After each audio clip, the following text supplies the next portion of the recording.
On a souvent tendance à l'oublier, mais parfois les indices les plus clairs sur notre santé se trouvent juste sous nos yeux. Oui, au bout de nos doigts ou même sur notre tête. Parce que nos cheveux et nos ongles, ce ne sont pas juste des détails esthétiques. En fait, ils peuvent être de vrais baromètres de notre bien-être. Alors, explorons ensemble ce qu'ils essayent de nous dire. Voilà la grande question qu'on va creuser aujourd'hui.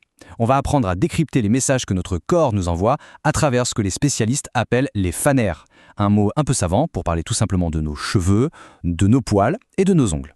Alors voici le programme. On va d'abord voir pourquoi ces éléments sont de si bons indicateurs de notre santé. Ensuite, on va se pencher sur la chute de cheveux, puis sur son exact opposé, l'excès de pilosité. Et pour finir, on apprendra à lire les petits secrets que cachent nos ongles. Les cheveux, les poils, les ongles, ils peuvent tous connaître pas mal d'anomalies. Et ce qu'il faut bien comprendre, c'est que ces changements, qui peuvent paraître anodins, sont en réalité souvent le reflet de ce qui se passe à l'intérieur. Une carence, un dérèglement hormonal, ou même parfois une maladie. Allez, on aborde un des sujets qui préoccupe le plus, la perte de cheveux. Le mot médical pour ça, c'est l'alopécie. Et comme on va le voir, elle peut prendre des formes vraiment très différentes. Quand on parle d'alopécie, donc, on parle tout simplement de chute de cheveux. Mais, et c'est ça le point crucial, toutes les chutes de cheveux ne se valent pas. Pour y voir plus clair, la première étape, c'est de comprendre d'où ça vient. En gros, on peut distinguer 4 grands types de chutes. Il y a d'abord l'alopécie aiguë, c'est une chute soudaine, une réaction à un événement, comme un gros stress ou une carence. Ensuite, la plus connue, c'est l'androgénogénétique, la fameuse calvitie. Elle est progressive et elle est liée à nos hormones et à notre génétique. La pelade, c'est encore autre chose. Ça se manifeste par des plaques bien nettes et c'est notre propre système immunitaire qui en est la cause. Et enfin, il y a la teigne, qui est due à un champignon et qui crée des zones où les cheveux sont cassés. Donc pour résumer, les causes sont vraiment multiples. Ça peut être le stress ou des carences qui provoquent une chute passagère.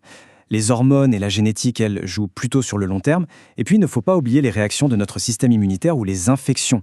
Chaque cause va évidemment nécessiter une approche différente. Bon, passons maintenant à la situation complètement inverse, la croissance excessive de poils.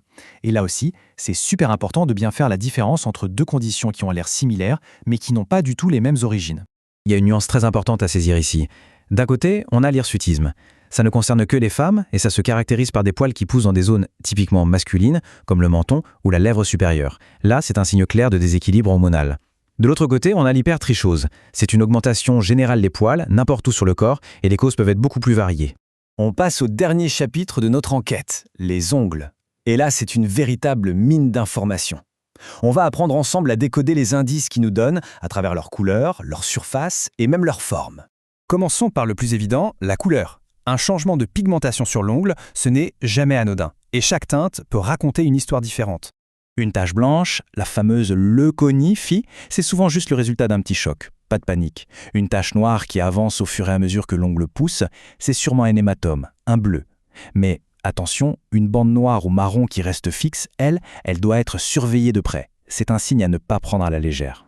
Maintenant, regardons la surface de plus près. Est-ce qu'elle est bien lisse ou est-ce qu'on sent des irrégularités? Des bosses, des creux, des fissures. Tout ça, ce sont aussi des signaux importants. Des lignes horizontales, qu'on appelle les sillons de Beau, ça veut dire que la croissance de l'ongle a fait une pause, peut-être à cause d'une maladie ou d'un gros stress. Si le bout de l'ongle se dédouble, c'est souvent le résultat de petits chocs à répétition. Et puis, ces petits creux qui donnent un aspect de dé à coudre, ça peut être un signe de psoriasis.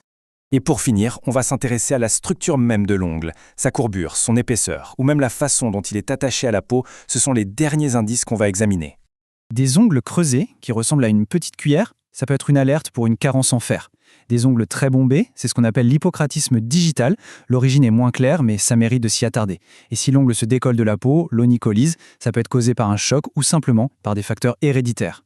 Au final, ce qu'il faut vraiment retenir de tout ça, c'est une idée assez simple. Notre apparence extérieure est très, très liée à notre santé intérieure. Les changements de nos cheveux ou de nos ongles, ce ne sont pas que des détails cosmétiques. Non, ce sont des messages que notre corps nous envoie. Et tout ça nous amène à une dernière question. En étant un peu plus à l'écoute de ces petits signes, qu'est-ce qu'on pourrait apprendre sur notre propre bien-être? C'est une invitation à observer, à écouter. Après tout, notre corps est constamment en train de communiquer avec nous.